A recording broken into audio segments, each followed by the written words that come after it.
wrong with it now? What's wrong with it? Look at Metro State's address. What is that?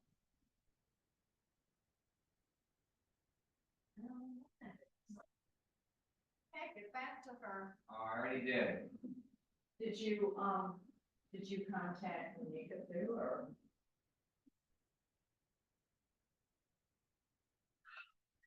Well, this woman, she's.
Hello. Hi. Happy post-Thanksgiving.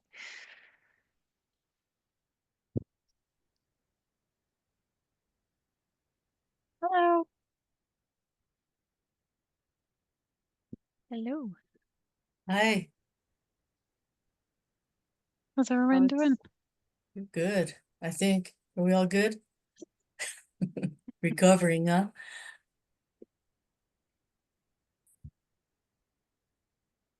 Did you all have a nice break? Good.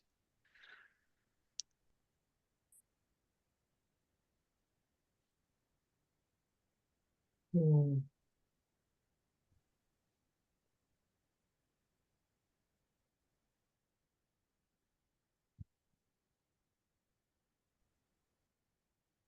Okay, great. 6:01. I'd like to call this December 2nd meeting to order, 2024. At present, we have Candace, our secretary. We have Danu, we have Mia, we have Matthew, our arborist, we have Robin, and Mia, Robin, and Noel, SCPPI, are from Hort, Copeland, and Mock. We also have Anthony. We have Jillian. My screen just switched. Jillian, we have Chris Grow, we have Tim Bresnahan, and Rebecca Wood. So, that said, that is who is in attendance. And Dave Crawford, thanks to New. Hey, there you are, Dave. Sorry. Appreciate Dave. what I'd like to do is amend the agenda for item 6 under reports, where it says Wheeler Park Bridge. It's supposed to say Wheeler Park Bench. And other than that, I would move to approve the agenda as it stands unless somebody else has any other corrections.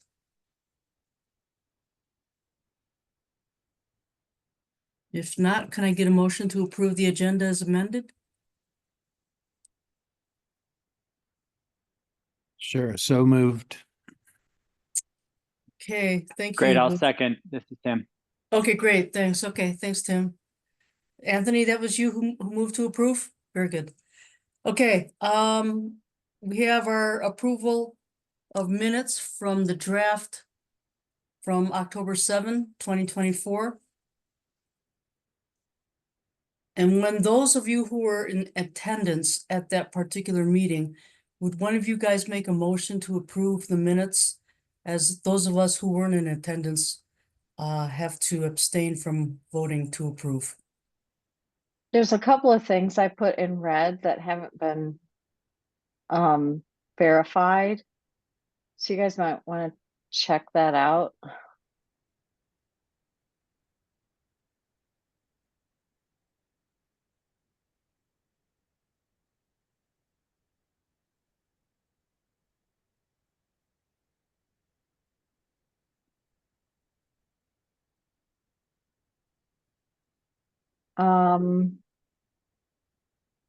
Man, I had under Parks and Rec Department. Is it I've never heard of Manazoo. So I don't know if I spelled that correctly. And then there was something about Memorial Park that I could not figure out what was said.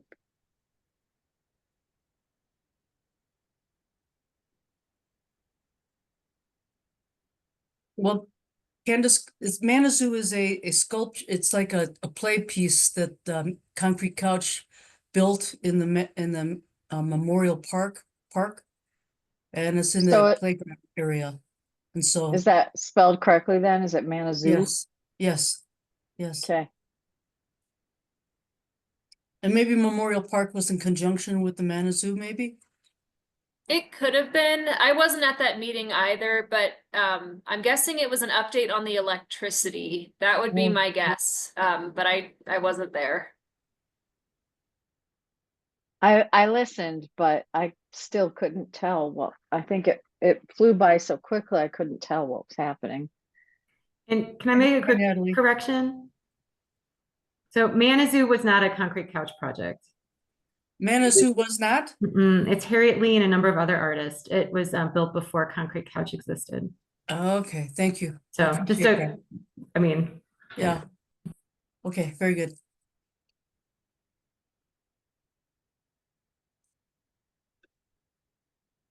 Okay, other than those two corrections,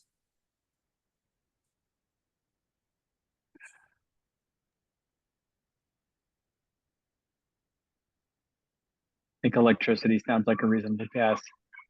So I'll move to approve the minutes with those corrections.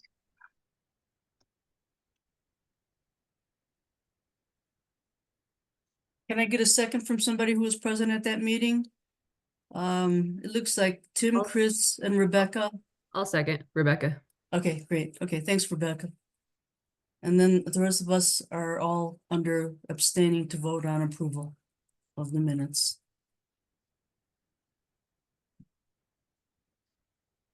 Okay, are there any public comments not on the agenda? If not, let's move on to our item 5, presentation for the final draft of designs of the Manitou Overlook Park. Robin Bartling and Mia Requiens from Hort Copeland and Mock, and Noel Seppi also. The floor is yours. Great, thank you, Danu. Yeah, so we're back today. You probably saw the packet, so we're going to present the updated master plan that we intend to take to City Council and want to just make sure everybody is in agreement with what they're seeing, and let us know if you have any final comments. And then I thought after that, we could just talk about what we anticipate. We'll be putting together a packet for the city council meeting, and that will be a little more in depth than this, just to kind of walk them through the process that we've gone through for the project. So if anybody has any thoughts and things they want to make sure that we include with that, we would appreciate any thoughts on that as well. So with that, I'll let Mia go ahead and take it away and share the updated plan. Okay. So just really quick before we jump into the master plan, and this is part of what Robin was saying, just sort of the overall packet of explaining the project. We were coming back to this graphic, and in addition to the site analysis, we wanted to share this graphic with City Council as far as the actual zoning and the breakdown of the region around the site, as well as the site itself, and just what each of the different properties adjacent to the site would be and how that connects to future connection points with circulation and trails and things like that. So just wanted to share this updated graphic that we'll include in the packet as we sort of talk about the project from beginning to end. So the master plan itself, we have taken the comments that we heard from the last meeting and revised the site plan a little bit. We've also updated the graphic quality of it and made it a little bit more presentable for City Council to make it look a little more thought out, more in depth, and a little bit more detail. So that being said, we've updated this graphic, and I'll just jump right into the plan. So some things that we've revised from last time, and I'll kind of go over everything, but point out some little changes based off of the comments that we heard last time. We still have the permeable parking area. We've added the closable gate, the lockable gate for the Parks Department to come and lock at night. We have entry signage, and then everything sort of in this tan color is Crusher Fines paving. So we have accessible trails with the Crusher Fines paving throughout the site. This slightly darker brown color is colored concrete. So this is sort of the accessible parking. Come out of your accessible parking stall, you come and have direct access to the restroom, all on paving. And that's the only paving throughout the entire project as far as actual paving and not concrete mow bands or anything like that.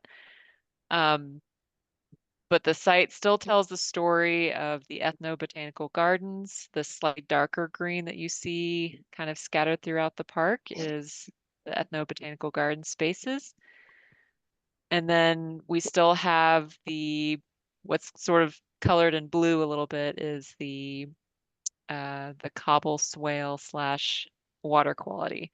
And we do need to provide water quality throughout the site. So we're incorporating that into the feature. And so knowing that it's going to be dry most of the year, it's still going to be a nice little feature that when it does rain or collect storm water throughout the site, we'll have an available swale and larger water collection areas to be able to cleanse the water as it goes throughout the site. But before I get too far south, I'm just going to come back up here for a second. We still have the helipad flexible open space area, the connective trails throughout. So you still have a nice running space. We have some deciduous and evergreen trees along the perimeter to soften the edges, but also to stay out of that helipad space. We have up here in the far north corner, we have sort of a small overlook plaza with picnic tables, shade structure, and some small birdhouses, as well as the future trail connection out to the west. We also have boulders that prevent people from driving into this space, as well as boulder seating throughout the park as well. So there's a variety of different seating opportunities, including backed bench seating along the trails as well. Anywhere that you see a little yellow star, those are potential future art locations. So you can have art scattered throughout the park as time goes on. A little entry feature, signage that as you're entering the actual main park space to the south, you have some educational signage as well as just sort of a larger sign that says what the park is, as well as some bike racks and some wayfinding signage as you enter this whole space. So that wayfinding signage is right there, as well as the vault toilet. So as you're entering the space, we did take a few little things out of what we're showing as potential vacated right-of-way. Before we had some additional features that we decided to take out to allow for actual right-of-way improvements in the future if we need vehicles or anything to come through there. So we kept it very minimal, but still had the trail connections and then the water quality also through there. So it still ties really nicely to the north side of the park and feels really integrated, but we don't have any actual structures or anything to prevent conflicts in the future if that right of way still needs to be used. But we did add this note here that says potential vacated right of way. So coming into the site, we have a variety of things. Anything that's in these little orange rectangles, those are educational signages. We have them sort of strategically placed around certain main features. So some that face the natural environment to the west, others that are placed either near special features like the cobble swale or rain barrels or things like that. We thought it'd be nice to have those near features of interest. We still have anything in purple as a shade structure. So we have this large shade structure here with boulder seating sort of tiered up into this berm. And then these little brown lines are the protruding rock features that are coming out of the ground. They can also be used as planting opportunities and gives a really nice geological feature as you're coming through the space. We have little bridges crossing over wherever we have the water quality coming underneath. We have the rain barrel, like what we mentioned in the last meeting, having at least 2 rain barrels, which is what we are allowed to have, no more than that. But we have one now here by this shade structure, and we have one down here to the south. And you're coming around, you also have the hawk nesting platform, as well as some additional educational signage. And we expanded the shade structure to allow for 2 swing benches and a large community picnic table. So it's a little bit bigger than a regular picnic table, but it also has accessible seating at that table. So you can have a larger group of people sitting here as well as a couple people per bench. We softened the edges of the deck. I know that was a little bit of a topic last time, just to make it feel a little more organic into the space. So by making it less rigid of a rectangular shape, we've softened it to be more of a half moon. And that felt a little nicer, and it's almost like a mirror image of the half moon of the shade structure on the other side. So it's almost like a nice contiguous circular shape going around Manuel Polito's sculpture in the middle. And in that space, we have a couple of backed benches that are relocated from the site out there currently, as well as some educational signage along the edges and a view scope opportunity to look at geological features in the distance. And we have water quality coming up and underneath that deck as well. So there's a little bit of drop off the edge where we have water quality coming underneath, as well as lots of new deciduous shade trees. We also have a rain barrel on this side as well, and some bike racks. This double orange line coming around the edge, coming all the way up, all the way back to the north side is the guardrail that we're proposing. And we'll look at a photo again on the next page, but just having that wrap around to keep people safely into the park is the goal there.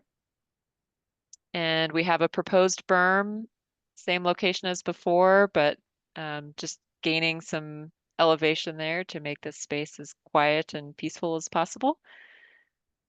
And like I mentioned before, all of these darker areas are meant to be ethnobotanical garden spaces. And we also included opportunities around the sculpture for educational opportunities as well. And I believe that is the main items throughout the site. On the right-hand side, we did include that beautiful photo that Danu provided us of the art installation. We thought that'd be really nice to include since that's such a main feature. And we have legends to match the site. I think I've covered everything, but let me know if I missed something, Robin. Or no, well, I think you covered it. Yeah, does anybody have any questions? We can hop over to the precedent board as well. I think a lot of those images will be similar to what you saw before, but I'm gonna take any questions.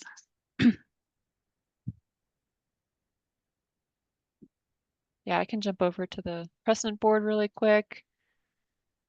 Like Robin mentioned, similar images to last time. We just wanted to revisit them and make sure everyone's comfortable with these same images for viewing with City Council, but just looking at the softness of the trails, some of the features. Oh, I didn't mention there was right at the entry, an insect habitat, and this educational signage would sort of be explaining that habitat opportunity here. So that's located there. We also have imagery for the entry, the guardrail, those geological formations, shade opportunities. We did note on the master plan that there are potential for solar applications on the composting toilet. And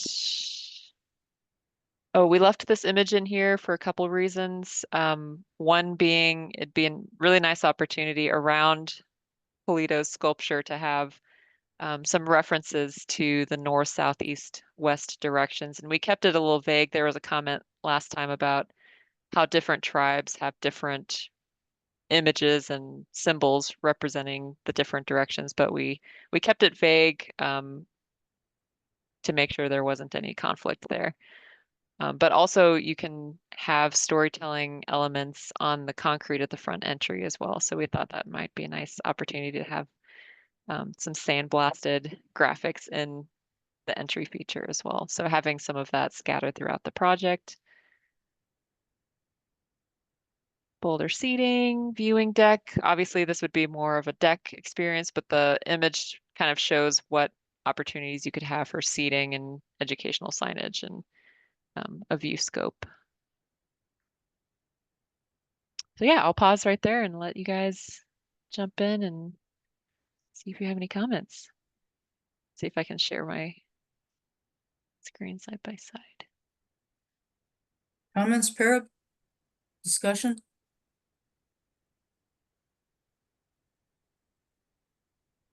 Hi, everyone.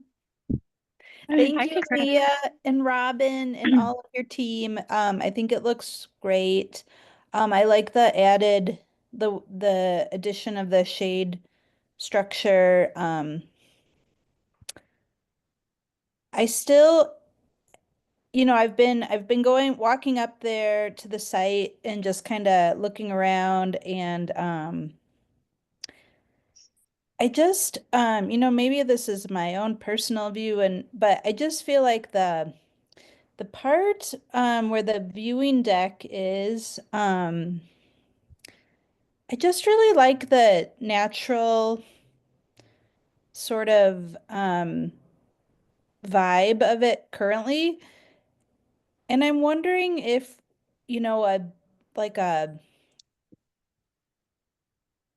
guardrail, or I don't know what the word is for that. Guardrail, that's how you have it labeled. I don't know if that's like totally necessary, or like if it could be a more organic barrier. Um, I saw an example at a park down by the Arkansas River that it looked like limestone, kind of creating a barrier. I don't know if that's enough or if it needs to be provide more safety. Um, and my other thought is just about the decking. Like, I guess then there wouldn't be grass there, or there wouldn't be, you know what I mean? Like it would be, but maybe that's what, maybe it does need to be more formal like that. I don't know. I guess I just want to throw that out there and see what other folks think.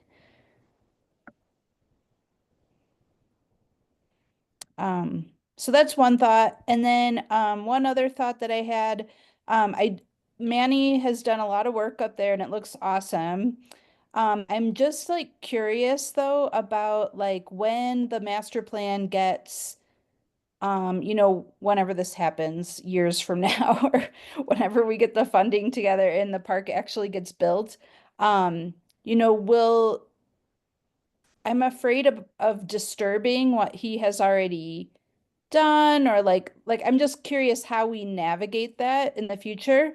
And for folks who haven't been up there recently, he not only built his sculpture, but he also built like the four directions and has done like some plantings around there. I actually took a compass, and the the way it's aligned isn't actually, it's about 10 degrees off is what I'm seeing. So anyway, I guess I'm just wondering moving forward, like, can we alter that, or is that gonna be, I don't want anyone to take offense or anything. So anyway, those are some thoughts. That that's a good point you bring up, Christina, because we noticed in that photo there were some rocks around it, and we didn't know if there was, this was the only photo that we saw. We didn't know if there was more to it, if that was a temporary installation, or if that's meant to stay in place. And if so, we were even thinking, maybe this whole area is just dedicated to his work, and these four little spaces come out. But Or we just reset those rocks yeah, to be in keeping with this design, or, modified based on that, was something else we thought we could do as well. So whether those rocks line this space or these plantings, or, obviously it can evolve from here too. mhm. But yeah, I'm not sure to know what, I know we met with him early on and we were talking about this, but I don't know what's been shared with him, or if that's something we do want to do before we take it to council, or what.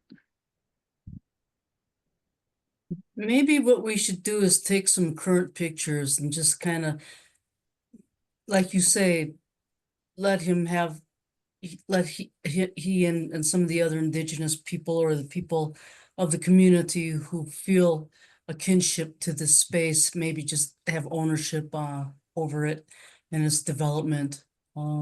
Because he has like done the directions, and a lot of his planting, he's done yucca planting, and I believe sage, and I believe one more plant, but it's mostly around his sculpture. And the yucca is good because it kind of it doesn't make it friendly for kids to climb up on his sculpture. So I suggested because he had it planted all around inside the inner circle of his sculpture. I suggested to him to plant it outside of that circle so that, it doesn't block the visual of the beautiful rocks that he's got in his sculpture, but also that it would just give more room for the yucca to grow and be more of a barrier for people not to climb on the rocks. Yeah. Do you know, I guess I think we were under the impression that he was just doing this, the Karen sculpture, and weren't aware until we saw this picture that the extents were larger than that. And I guess it would be good to understand what has been promised him, because this is the main part of the site. And if no alterations are allowed, or what has been agreed to, I guess should be represented accurately Robin, on the plan. I want to just make sure that that's We're being respectful of yeah. the limits of his work. well, there were no agreements. I get, my feeling is that I feel like there are a group of folks who have sort of claimed this space as kind of the communal gathering space, and so I haven't really said yay or nay, and that's a good point that Chris brings up as to how we can interplay and coordinate and partner with Manny and the group of folks who feel kinship with this space. So maybe, it's gonna probably be a while till anything happens on a other than what has happened up there now in their organic development of this prayer circle. So I didn't really say anything, but I also wondered how that was going to interact with your plans too. And that's a good point that Chris raises of how we just kind of work that out. Because Yeah. I kind of feel like that's all that's going to be really up there for a couple of years. Are the Sure. 2 benches, the sculpture and the prayer circle. But Yeah. it'll still be usable Mhm. for the community and however way they want to use it or to honor it. Yeah, it's nice that there's something there, I think.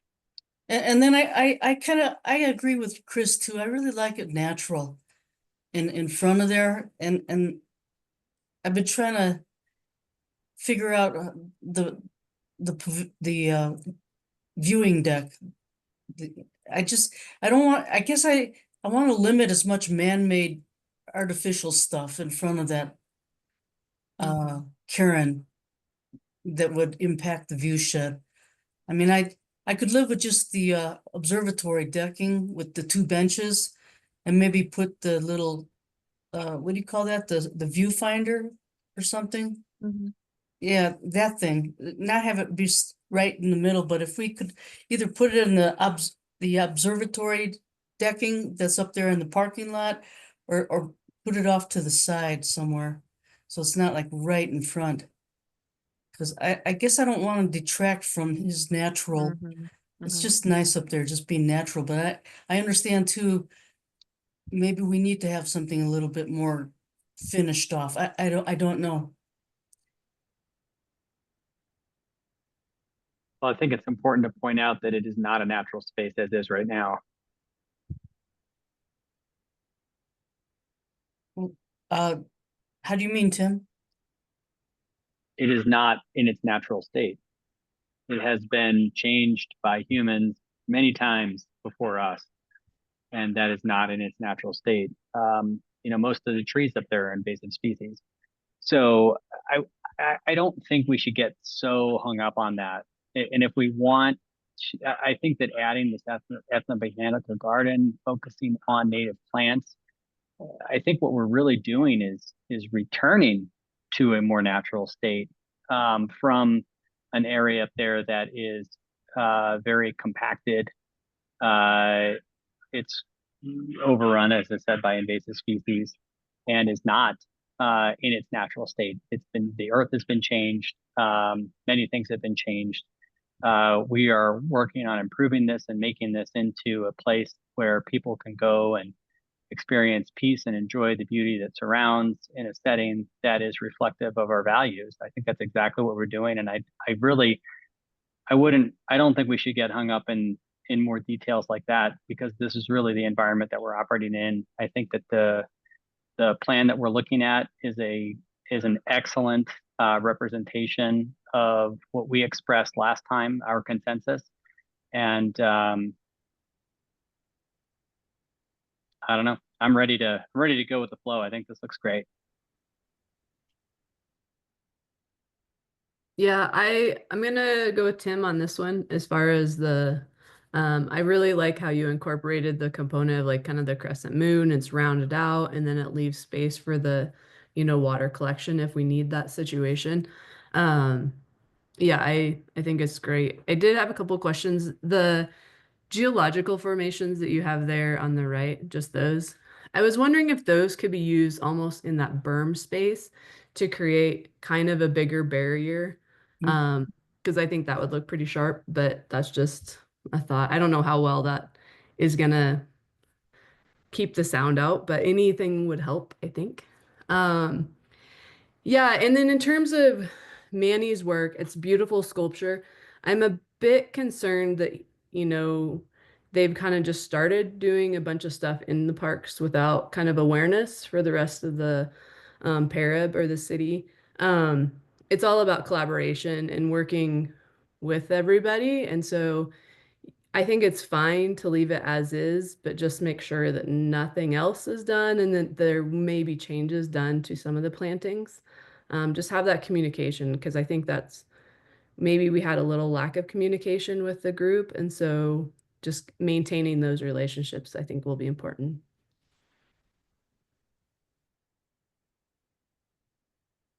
Instead of having the formal guardrails, could we use like more of the natural features like the berms?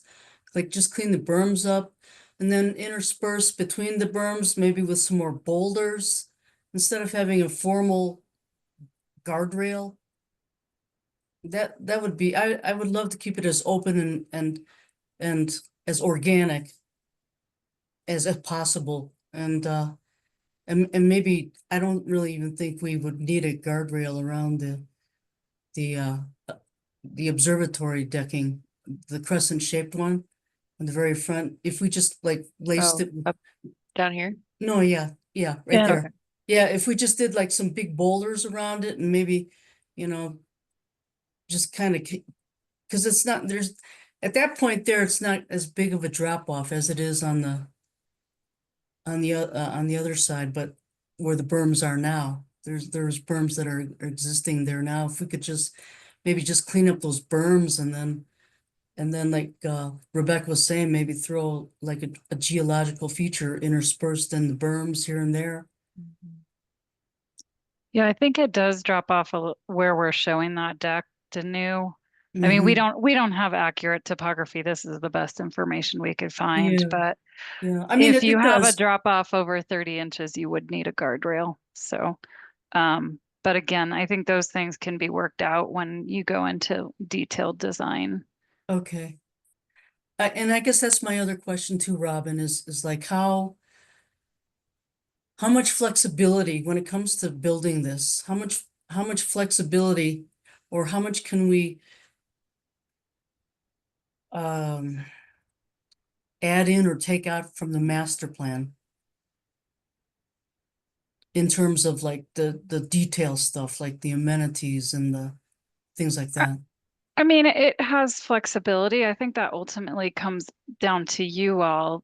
A master plan is a guiding document, so it's really intended to provide the guidance on the amenities and kind of the overall design at a higher level, and then, where exactly the cobble drainage is likely going to change depending on how the site is graded and all those kind of things. The paths will likely flex, and you know, shade structures will change shape and size depending on, you know, again, how everything sort of gets detailed design and the constraints and opportunities of the site. So that's pretty normal. You know, if there's a different bridge in a different location, I don't think that matters, or boulder features or, you know, extensive guardrails or anything. You know, we don't have enough information on the base file really to know exactly where all those would go at this point anyway.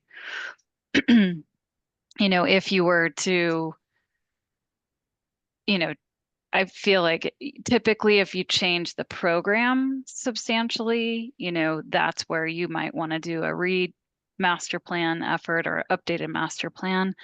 But again, I think it's kind of a guiding document. So it's likely these things will shift and move and evolve when you do implement it, and especially if it's implemented over phases, which I anticipate it would be. So.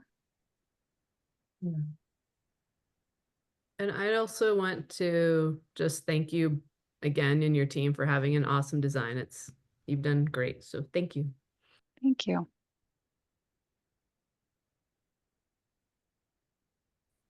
Anybody else, PARAB? Comment? Discussion? Danu, this is Jillian. So Yes.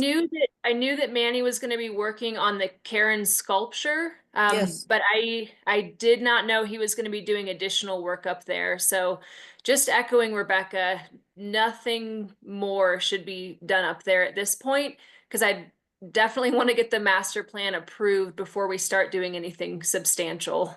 Right. So if you're able to communicate that with him, that would be awesome.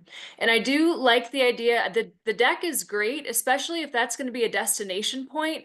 That reinforces the durability of that edge. And that I think I think it's smart in the long run to have a more durable surface at that edge if we're drawing people there, especially as more people visit the park. So I think the deck is a really good idea. Okay. And this is a great plan. Thank you, Robin and Mia. Yeah, thank you. Danu, I think your comments about the obstructions, I think is good. We can kind of revisit softening the amount of guardrail, but also having barriers to prevent people from going beyond a certain point, and then moving that view scope off to the side where it's not the main center.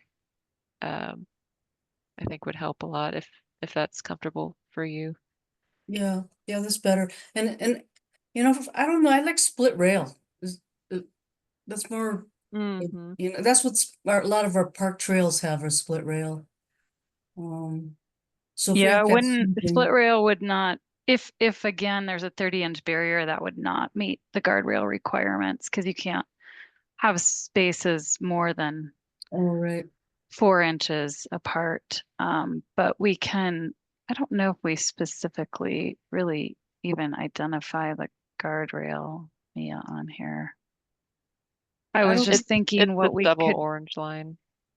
yeah, but I'm just saying we don't really necessarily call it out, is what I'm wondering if maybe Oh, we it's have it more called of out up like, here, but maybe it's more of a, maybe the note just changes to be, you know, edge, guardrail boulders, berm or something like that, that's just to true. We leave can it keep it a little a little more loose. flexible. Yeah. Yeah. Yeah. And then just my one last little comment that the shade structure that's around Manny's sculpture, I was wondering if we could shorten it. Like not have it be expanded as much, or maybe make that table just a regular sized picnic table instead of a community table, or just have it be out in the open and not have it under the shade structure. And then I was just wondering what those two little squares are over on the left-hand Oh, side. these? Yeah, what are Those are those? the posts of the shade structure. Oh, I gotcha. Yeah. Yeah. I don't know.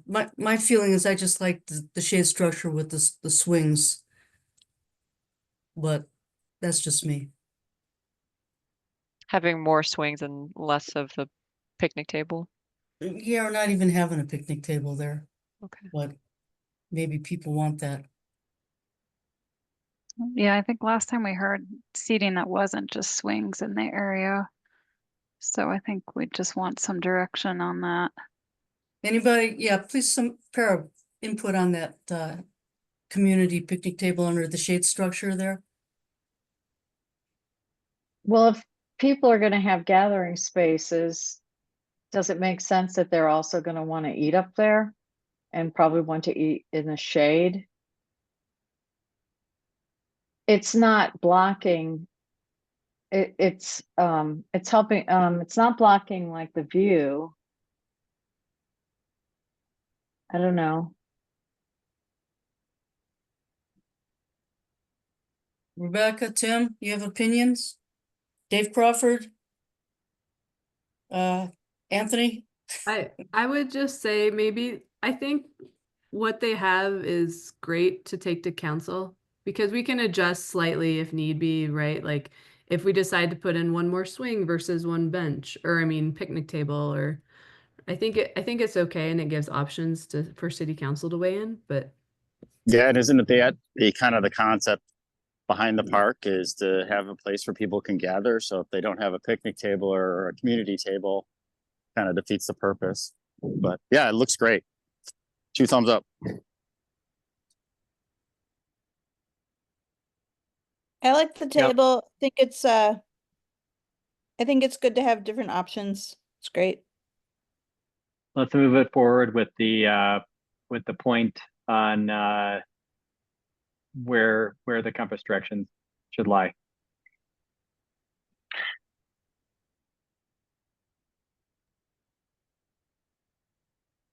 Say that again, Tim? Oh, I just said let's move it forward, and we can leave a note that we just want to make sure that we got the that the compass directions are correct once it's actually finished, or once it's Sure. actually moving forward. That's all. But I love everything else about it. I really do.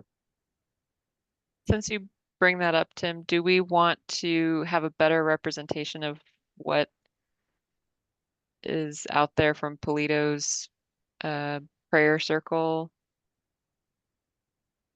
I don't think so. I think as long I was just echoing Chris's point from earlier, just to make sure that we're reasonably accurate.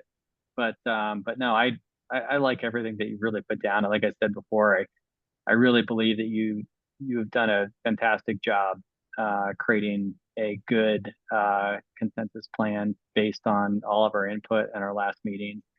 And as someone who was originally a skeptic over the viability of this project, I think that this is a wonderful idea, and I'm really fully behind moving forward with this. Thanks, Tim. Thank you.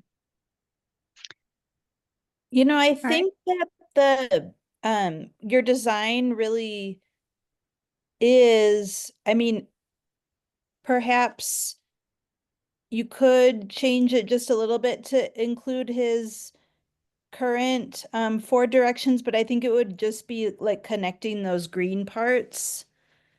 But otherwise, I mean, I don't know how big the circle is, but it might be just like a small alteration to make it sort of incorporate that. And you know, a lot of the rocks that are used up there are small little rocks Yeah. that people have like just filled their pockets with, and then like they just kind of, you know, started throwing them out there on the ground. So nothing is set in stone except for his sculpture and the rocks around it of what he's used as part of his sculpture. So but so should I just ask Manny not to do too much more then? That would be I don't know what should I say to him, or just say, hey, just, well, for now it's okay, but when this takes off on the ground, then maybe invite him back in to be part of the process of building the park then. I think Yeah, I that would think make sense. I think that's fine, Danu. Just kind of leaving it where it is for now and Yeah. making sure council's aware of what's up there at this point, and then moving forward when it's time to move forward. Right, because I want because right now it's a workable space for the folks who want to have it be there for their prayer circle or for whatever, but it's nothing permanent at all. Janu, would you be able to take a few more photos of Yeah, them I'll, zoomed I'll, out of I'll the hike full up there. space? I'll hike up there tomorrow Thank you. and try to do a little film short for you. Thank you. Yeah, I mean, I think, you know, that plaza again, it's it's a space, which I think is what we talked about, you know, having this great space that can honor, the indigenous peoples and also be a place for people to, um, enjoy, you know, day to day as well as when there's larger events. So I think there's definitely flexibility here. So basically, we're just going with approving the basic overall design to send to council then, right? Yeah, I mean, I think we'd want to know what changes. I think the one that I know we can modify that note as far as the edge, um, to be, you know, edge, guardrail, berm, boulders. Um, and then if there's any other changes, I think, and I don't know exactly, but I think you can approve with the recommendation on any other changes, right? Danu, is that? And then we can make those for the update that we would send to council. Yeah. Does that sound good to everybody?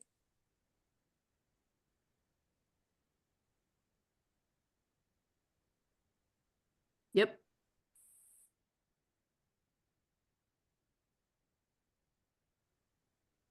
Okay, well then we'll I'm gonna abstain from my vote here.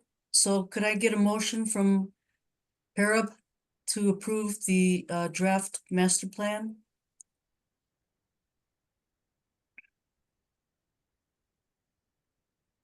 Sure, I'll, Dave Crawford makes a motion to accept the plan. I'll second. This is Chris Grow. Okay, all in favor? Hi. Aye. Hi. Hi. Aye. Okay, is that 6 in favor?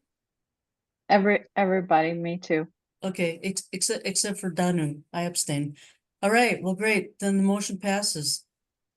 And for your information, Robin and Mia, I'm sure council's gonna have their opinions, and I'm sure they're gonna make you go back to the drawing board to, I guess, include some of their changes, I guess. I mean, I guess, Jillian, I guess, I guess council has final call? Yes, council has final call. Okay. And we do have time now because, now that Manny already did a sculpture, so there's no pressing need, at this point for this to be approved by the year end. Danu, I Yes, had a quick question.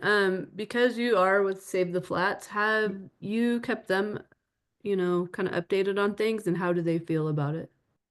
well, I sent it to them and I asked if they were okay if I represented Save the Flats. And nobody answered me. So I don't know if, so I'm assuming they're okay with it. Otherwise, if they weren't, I'm sure I would have heard something, but I'll double check with them again, Rebecca. But I think that at this point, they're thrilled as well to see something coming together and happening up here.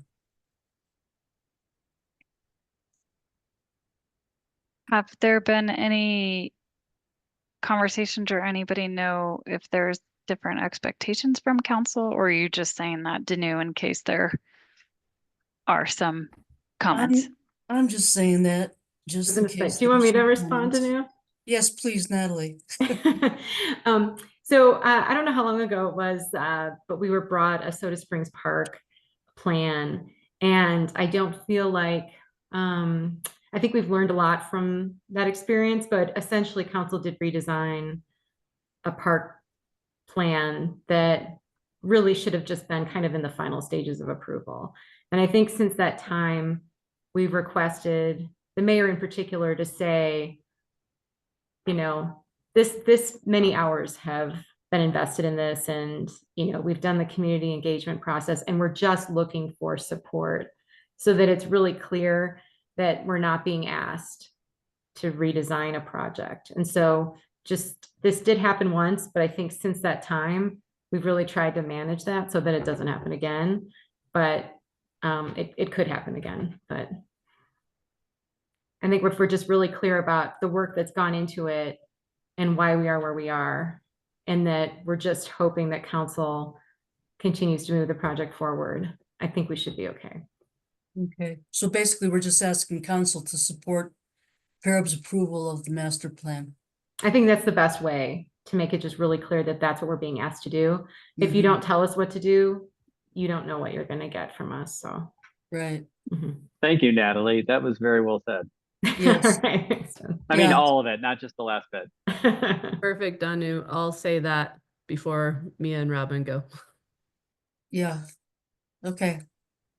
Yeah, I Just think that would be, I know we'll be providing the backup information, but Jillian or Danu, I'm not sure if who writes the recommendation from staff or Parks Board, or I assume something goes along with that. Is that how you typically do it? Yeah, so I'll be putting in the agenda item for this presentation, and I will need the letter of support from PARAB to include as a memo. So Danu, either you or Tim will need to draft that and just get it to me before, I guess by next Wednesday. Oh, maybe by this Wednesday. Sorry, my calendar's everywhere. Let's see. I'll do it as soon as possible. Okay, thank you. Yeah, is that Jillian, on our end, we had the 9th as the day for the city council packet to you, but that might be good Yes, if you that's can. it. Is that right? Okay. Yep. Okay, great. I love the design, ladies. Thank you. Thank It's been you. fun. Yeah. I do think that, just to mention, I know Danu and Jillian, we've kind of talked about it a little bit, but there is not a cost estimate with this effort. And that likely can come up. And I think, Danu, what you had recommended is just that once this project, I guess, goes to the next step, you would get a cost estimator, or include a cost estimate with that. So I just want to make sure we're prepared to answer that question if that does come up. So Mhm. Yeah, I think if we just ask council for their support in approving the design, then we'll have a better base of knowing what things to include in the cost estimate when it comes up for our construction documents. yeah, because you'll need that for budgeting in the future. Right. And for our grants, if we can, Mhm. get some grants going.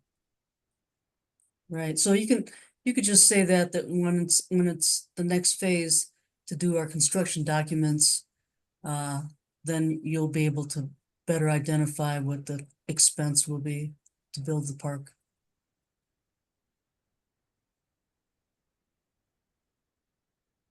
Okay.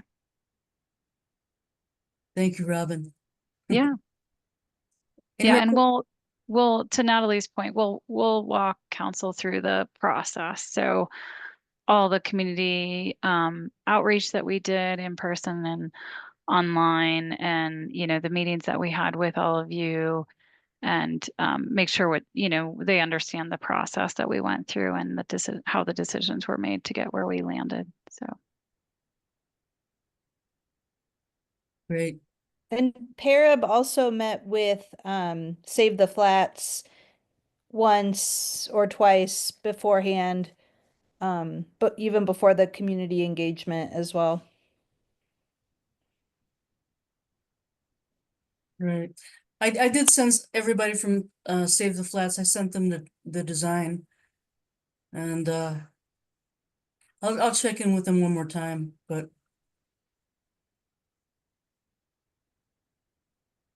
I think we're okay.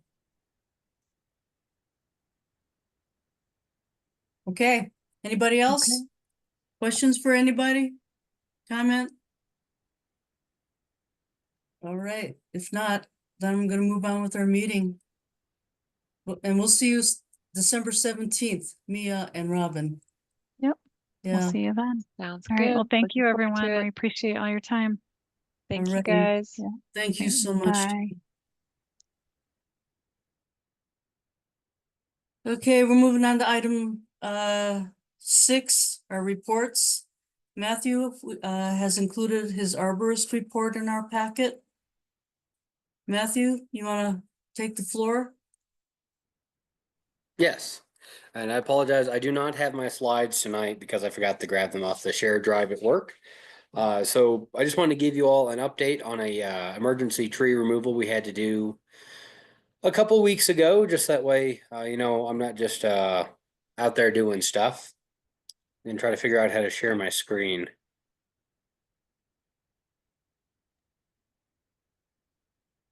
Perfect. Can everybody see that? Yes. Okay. Yep. So that was a large willow tree identified by a streets and stormwater department as a tree they were concerned about. I went out and did a tree risk assessment on it. The tree risk assessment came back as per guidance from leadership. I just went ahead and removed that tree because it did look like it was going to fail into the road, and that's Serpentine Drive, so that would obviously be bad for emergency egress and all that. So I just wanted to let you all know that I did have to do that. It's not a nice thing to ever have to take a tree down, but that one was pretty concerning. Other than that, I've worked through most of the removals that PARAB approved 2 months ago. Except the cemetery tree removals that'll happen kind of progressively over the course of the winter. So I think that's all I have for you. Any questions for Matthew? Okay, great. Thank you, Matthew. Thanks, Thank you. Matthew.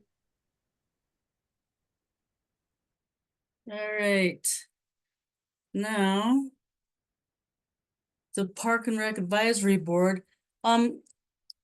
Chris noticed that the Wheeler Park bench was missing from the Wheeler Park. And I was wondering where it went and if we could get it back.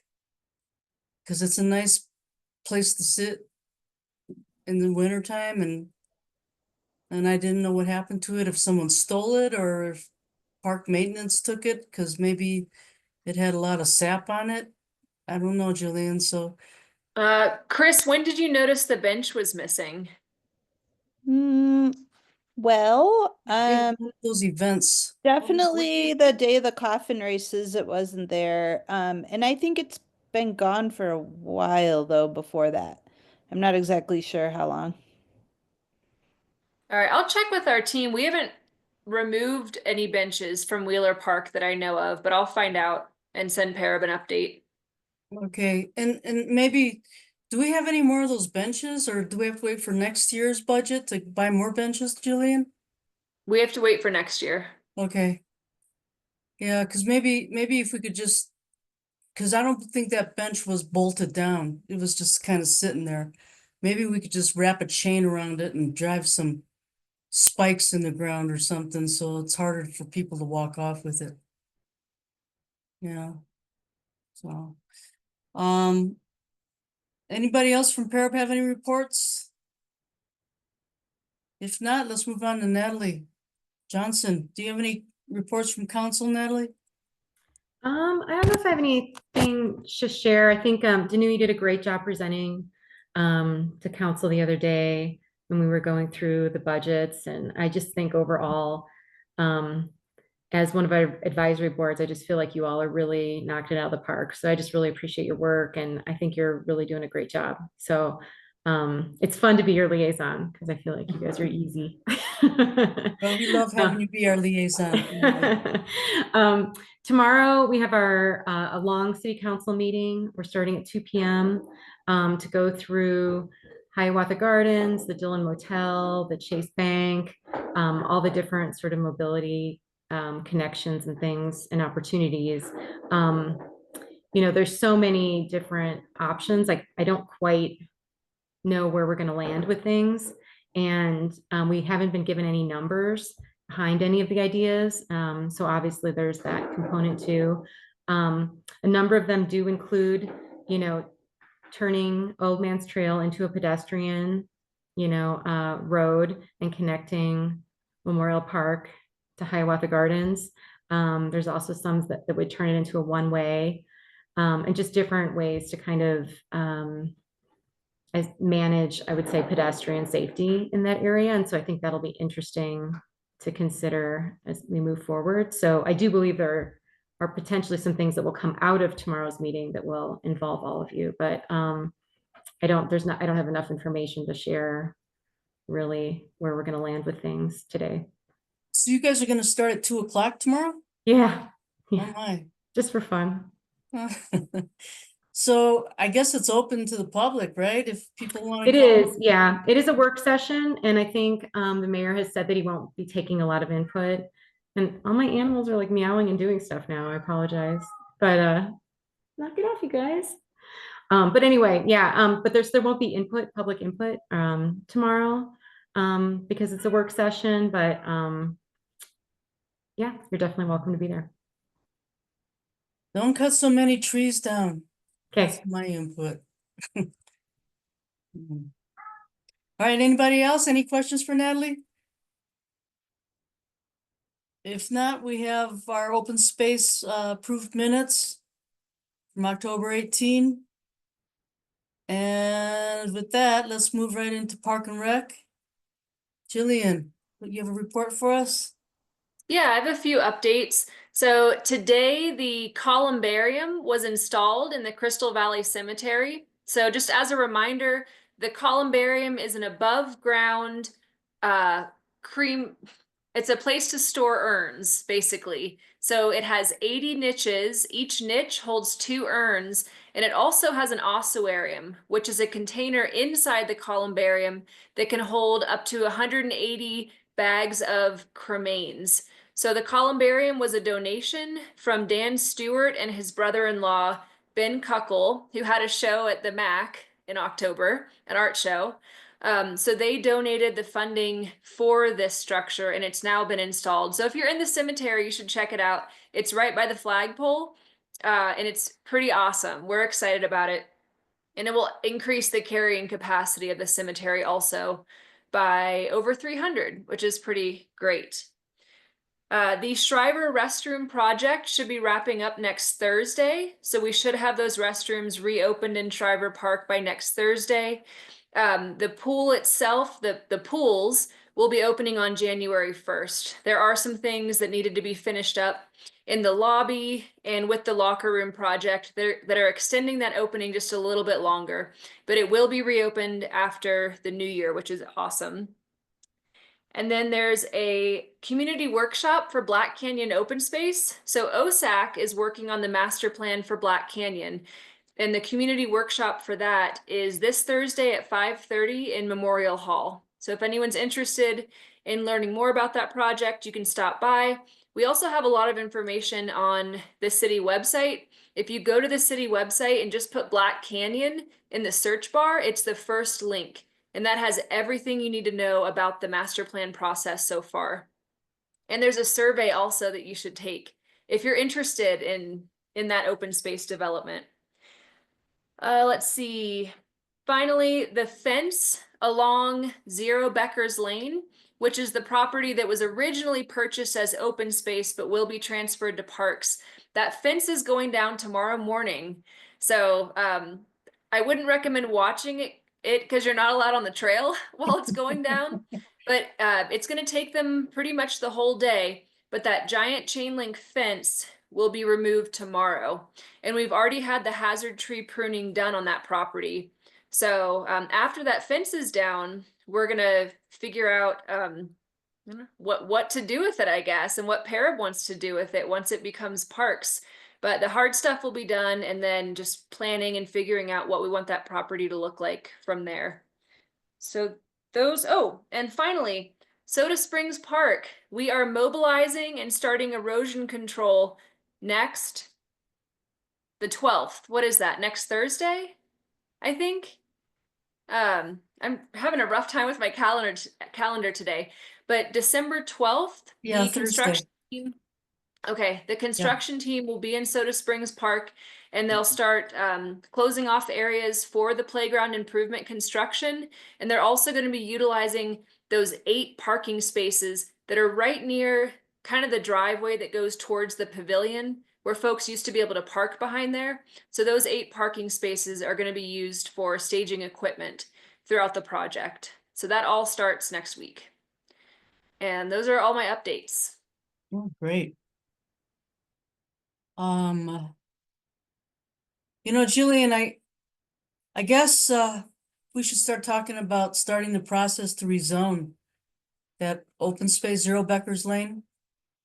That would be the next thing to work on, is doing I guess, an application with planning department to rezone from open space to parks. Danu, that's a great project for 2025. Yeah, absolutely. Okay. Absolutely. Jillian, Awesome. I agree with you wholeheartedly. It could even happen in mid 2025. Okay. All right. Yeah. So, all righty. Any questions for Jillian? I just saw that a bike ride station was installed in Fields Park. And anyway, it looks great. It's in Oh, the parking spot, and maybe we had talked, maybe that had come up at a meeting previously, but um I missed that somehow. Well, we talked about wanting to put it next to the building by the restrooms, but there They was put it, yeah. there was an issue about the lighting and concern about theft and visibility, so they decided to take one of the parking spots in the parking lot and put it there. yeah. Thanks for bringing that up, Chris. I'd missed the city council, or not the city council, the PARAB meeting. I was going to let you guys know, the October 7th meeting. Yes, so I did propose PARAB's vote, which was putting the bike ride station in the same pavilion where the restroom is. That was vetoed I guess by Parking and Mobility and by our supervisors. And so we ended up going with the parking space instead. So it does take a parking space away, but we do have a bike ride station now at Fields Park, which is pretty great. Okay. All right. I'm gonna move on to item 8 now, new business. A discussion for possible partnership with D14 for the pump track. Tim, you want to take this one? Sure. And thanks for the opportunity to put this on the agenda. A couple months, well, first of all, this is this is specific to the what's called the upper, or kind of I think activity area that's behind the middle school. It's largely unfinished. There is maybe a volleyball net there, an unused basketball hoop, and like a gaga ball pit. And middle school students sort of shuffle around there like scenes from the prison yard in Shawshank Redemption during lunchtimes. The schools recently had looked at a project, actually approved a project to improve that space, but with other competing budget priorities and I think equipment estimates coming in over budget, they put that on hold. In the interim, one of the middle school social studies teachers, Evan Johnson, started working on an idea to create a partnership with Kids on Bikes to create space for a bicycle skills course ultimately to be in part of that area and to start with a pump track.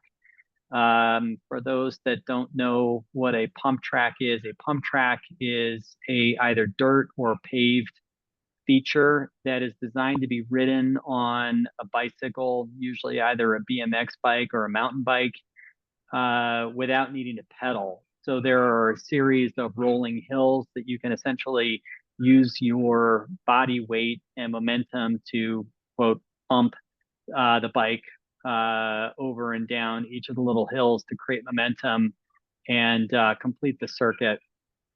Pump tracks can be fairly small or fairly large. There aren't any great examples in Colorado Springs, except for there's a small dirt pump track at the El Palmar bike park on the east side of Colorado Springs. If anybody's had a chance to check that out, probably the closest, large, more permanent examples of this type of structure are in Denver or Boulder. But it's a great feature that can be used to develop skills for any bicycling, but again, mostly you'd see BMX or mountain bikers use something like this. So what Evan has done so far with Kids on Bikes is to create a partnership where Kids on Bikes has offered to install a shipping container with what they call a bike library. So this would include a number of loaner bikes for kids to be able to use in that area, either just like during school hours or after school, part of Kids on Bikes events, or anytime. So that's going to be the first thing that will happen, and then Evan would like to try to start working on something from there. Now, to this date, he does not have official approval from the schools to move forward yet. I last communicated with him about this on November 22nd, but he felt at that time pretty optimistic that he'd at least be able to get the bike library started. Now, Evan has a pretty scaled down approach to starting. He'd like to try to get something very basic started first, like maybe a pump track, but mostly constructed of dirt, purchasing materials and using volunteer labor to get started. He's also been working with Medicine Wheel to get information for and expertise in terms of design and placement and such. So he's hoping to actually get a small prototype up for, I don't know, I think up to $500, but would like to grow it from there. I really just learned about this almost accidentally, hearing him talk about it, after one of the school accountability meetings, essentially, and thought that it sounded like a great idea, and had asked for more information and kind of just offered ideas. But I wonder if the reason why talking about this tonight is that I wonder if this is maybe something that we could potentially partner with in the future, with either encouraging the city to commit resources, or ourselves committing to commit resources, or even just encouraging Evan to apply for a mini grant. I think that this is really a perfect mini grant opportunity, in that it is something that benefits the community. It can potentially benefit all ages, but is youth focused. It's got a recreation focus. He's already partnering with other local organizations, and really kind of hits all of the elements that we have in that. So just from there, I would love to hear if anybody has any other ideas or suggestions that we could give to him as he frames his presentation to the school district to move forward.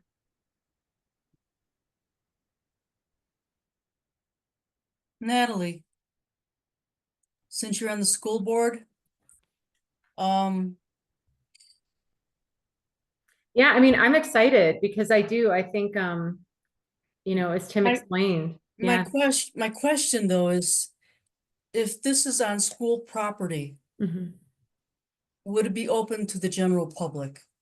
Yeah, I don't know the answer to that question. that's something that administration would Right, know, because I'm I- not quite sure even how we handle like the track. yeah, because I sort of remembered we had something else like this come up, and there were issues about liability with the insurance and blah, blah, blah, that I forgot somebody, the treasurer or somebody in the school district responded with those concerns. Yeah, so I just can't answer that question, but it's a really good question. Yeah, so that would be my only, I guess I don't exactly understand exactly where we would be partnering. I mean, for sure for support. I mean, we could for sure do that. We could for sure encourage other entities, but in terms of PARAB putting up monies, uh, I'd have to look into that, Tim, just because I know that our conservation trust monies cannot and that my other question is, does the government own the property that the school is on? The school districts are on? Does the government own that? The district owns its own property. Okay, So, but I do have a school board meeting on Thursday. I can easily ask. okay. Tim, for the bike library, would there be mountain bikes in there as well? Because the Inman Trail goes right behind that really sad prison yard looking area, which I think is a great area for a pump track, by the way. But I mean, there could potentially be a trail connection for kids to get some mountain biking in maybe, and that is a tie-in with trails, which I know is OSAC's territory, but either way, that could be something to think about. That's a great point. And I also would say that as a member of PARAB, a resident, and a parent of kids in the school district, I get very excited about opportunities where the school district and the city can work together and partner on projects. It is my impression that the city and the school district are extremely siloed, which in my own experience growing up in a community with its own school district is not the way that my experience was. There was very close association between the two, and members of the community participated even if they didn't have kids in the school district and school events. And I don't see that here.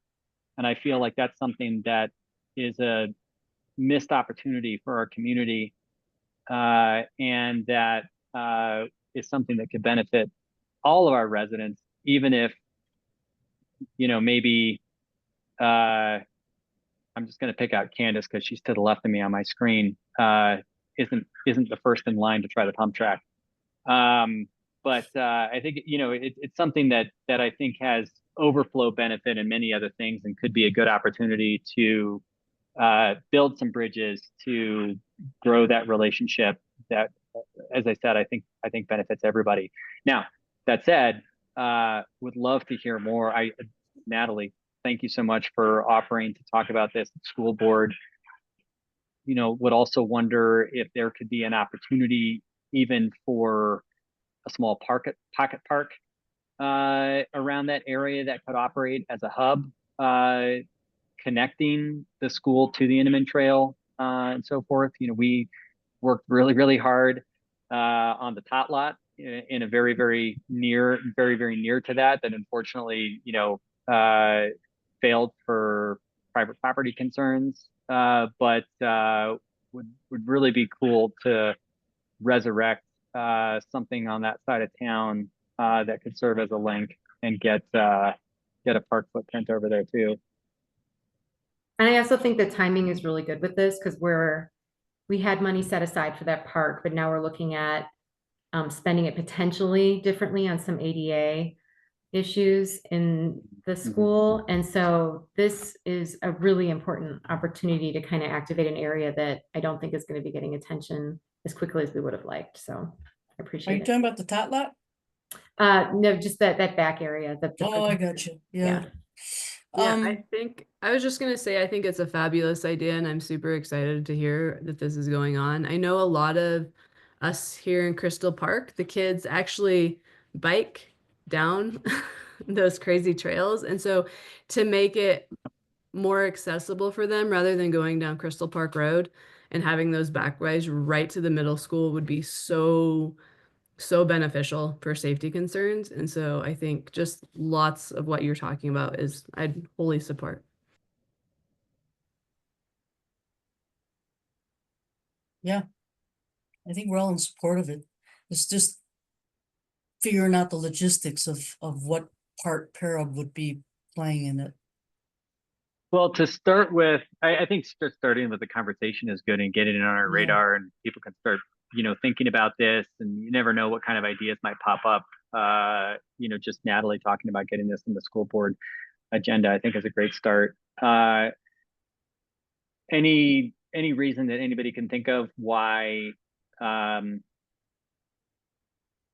shouldn't apply maybe next year for a mini grant for this? Like I said, just reading through our guidelines seems like the perfect mini grant project. Let's talk about it next year, Tim. Okay. Let's see how far he gets along, okay? All right, sounds good. Yeah. I'm also in support. And I want to just echo what Tim was saying about like partnerships between, communities and schools, or like a city and a school. And I think that, if and when we ever, perhaps have a new swimming pool facility, that would be another example of something we could collaborate with the school district, perhaps. And maybe this smaller project is a good way to like iron out those like relationships and how things would work. But Sure, maybe this is a good exercise for us to just sort of learn what the lay of the land looks like, what the rules are like, how things work, like Danu said, with liability and insurance. And going forward, that could be very informative for us to start thinking about other ways to cooperate. Tim, since you and Cassandra are plugged into the school district, and Natalie, maybe you can help me out with the name of because we were trading emails back and forth for a while there. Because there was another project that we were talking about, like pickleball courts or something, in that same spot, in that same area. And I think it was the athletic director, and I think it was somebody, the treasurer of I some. think it was probably Susie Thompson, our CFO. I think Yeah. it was probably who you were working That with. sounds familiar. Mhm. And she was, shooting emails about, that's where I get the insurance liability of the of not having it opened up to the public. The school district didn't want to take that liability, someone getting hurt. And then also the whole thing of the general public trespassing on the school district property. Mhm. That seemed to be an issue too. So I don't know how all that would work out. So I think they've worked out some of the issues around the community members walking the track. And I don't remember what agreement they came to. So I Yeah. do think there are some community assets we've been able to share. It's just a matter of, I think, what time of the day and things like that. But Mhm. I just So don't that know would be a enough. good place to start, Tim. Just talking to those folks, Susie Thompson and Yeah, for what it's worth, I will say that Cassandra's experience with the 5K, which was an event that was not actually even held on school grounds, but was in support of the schools, was outrageously cheap to insure. And Susie was a supporter all the way with that. Now, obviously, that was something that directly brought funds to the middle school this year, but the insurance piece of it was surprisingly easy to deal with. I don't know if this would be similar from that standpoint, but our prior experience was really positive. yeah, great. Tim, have you ever gone down Mark Dabbling, where all the sports fields are? Yeah, there's that little like jump course there. I don't really. Is that Good. like a pump track? Is that kind of what you're talking about? No, that's more for jumping.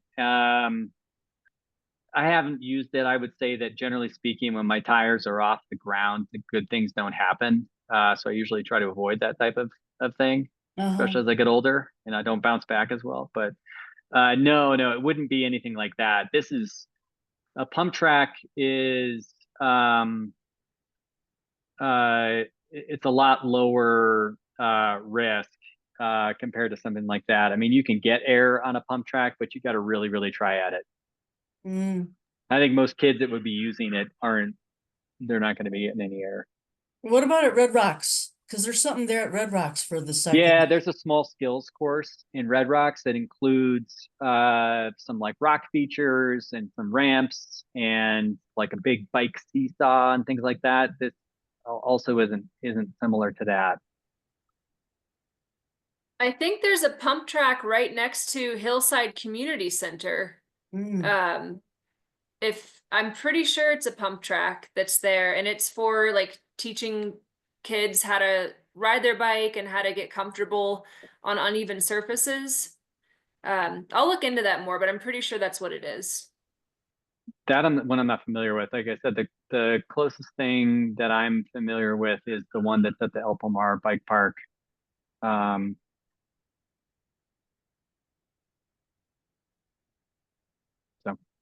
Okay. anyway, Okay. thanks everybody for entertaining this idea, and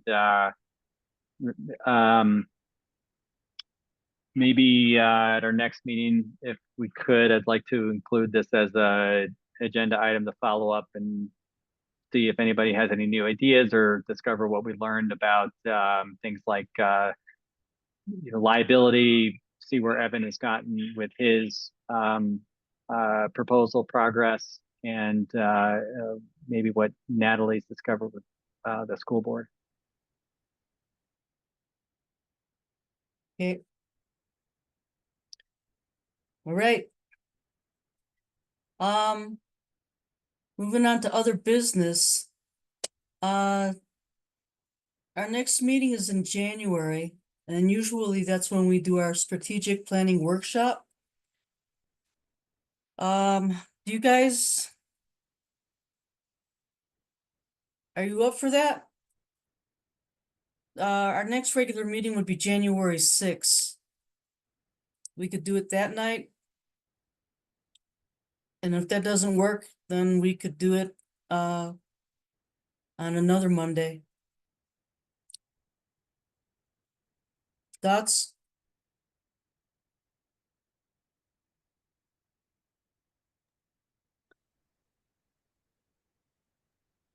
I'm at work the week of the 6th. I won't be available to join in person. Okay. I'll have to get back to you in the next week. I might be traveling that day. Okay. I'll be out of town. That's Chris. Chris, okay. Do you guys want to try to shoot for a different Monday then? Like the 13th? Sometime in the week of the 13th?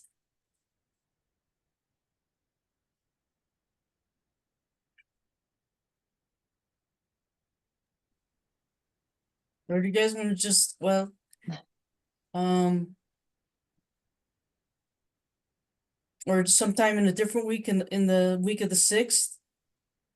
Or well, Tim, Rebecca, and Chris, when will you guys be back? I could do the 13th instead. Tim?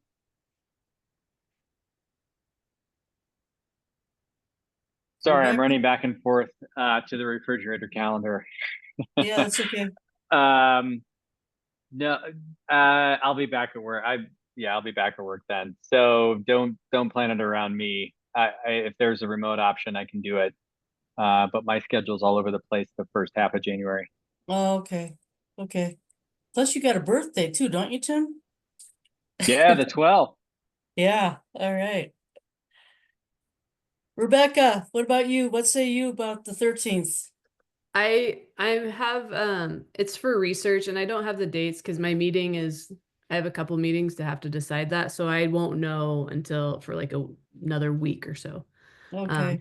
So I would just maybe encourage a virtual option, but I'll get back to you as soon as I know. Okay. Anthony, Dave, Crawford, Candace, Dave Crawford's good on the 13th. okay, I'm Uh, very unpopular. I have nothing planned. This is Anthony. The 13th is fine with me. okay. You should go with the 13th then, because Okay. I can chime in if I can make it. Okay. Okay, Chris can do the 13th too, right, Chris? Okay. Would you like to do that at the MAC? Yes, please. Okay. Unless the library's open, then we could do it at the library. Down below, you mean? No, if they open at the Carnegie, they'll have that cool meeting space on where the main part was. But I don't think they'll be open by the Yeah, 13th. that's pretty optimistic. Mhm. That would be cool. Jillian, are you okay with the 13th also? Yep, the 13th works for me. Okay. All right, well, let's go ahead and plan it for the 13th and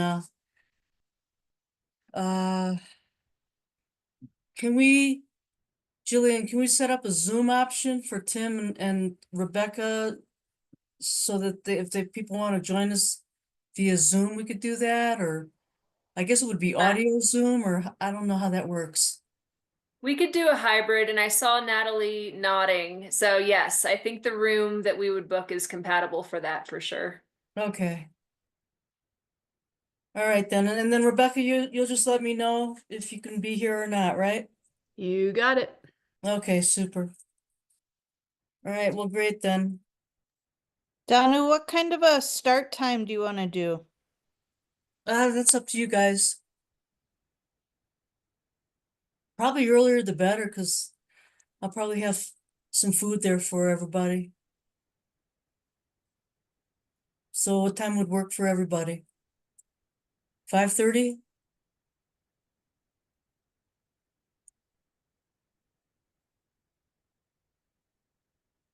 Yeah, that sounds okay to me. Um, yeah, I'm gonna work that day. I'll just get done early. Anthony, Yep, 5:30 is Candace, Dave, Crawford? No problem. 5:30 works. Okay, all righty. Okay, well, great then. We'll just do that, and then I'll just email you guys all for food preference, I guess. Where are we having it again? We're gonna have it where we had it before at the MAC upstairs. Okay. Yeah. What is the address there, Natalie? Is it 513? You'll be in 515. the 515 building. 515, okay. So use the staircase outside that goes up off the parking lot. Okay. Discuss term limits for 2025. Tim, Colin, Jan, and I, our terms are up next year, next February. If you guys want to stay on PARAB and ask for reappointment by council, we have to write a letter requesting that, address it to council, and we can send it to the city clerk by January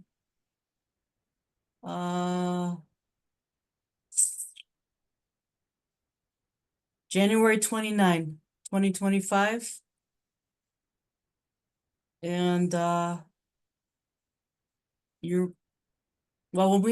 can go over this again. Give you the email or just copy you guys on this. And Kristen's gonna also send an email to everybody who's term limited. So I think she's gonna do that at the end of this month, but I just wanted to mention that and bring that up. And that's all I have for tonight. Does anybody have anything else? Thanks No? for the reminder. Okay, yeah. All right, then I'd like to adjourn this meeting 7:36. Happy holidays, everybody. Yeah, thanks, Rebecca. Thank you, everybody. Bye, happy holidays. Everyone, Night. bye. All right, see ya. Bye.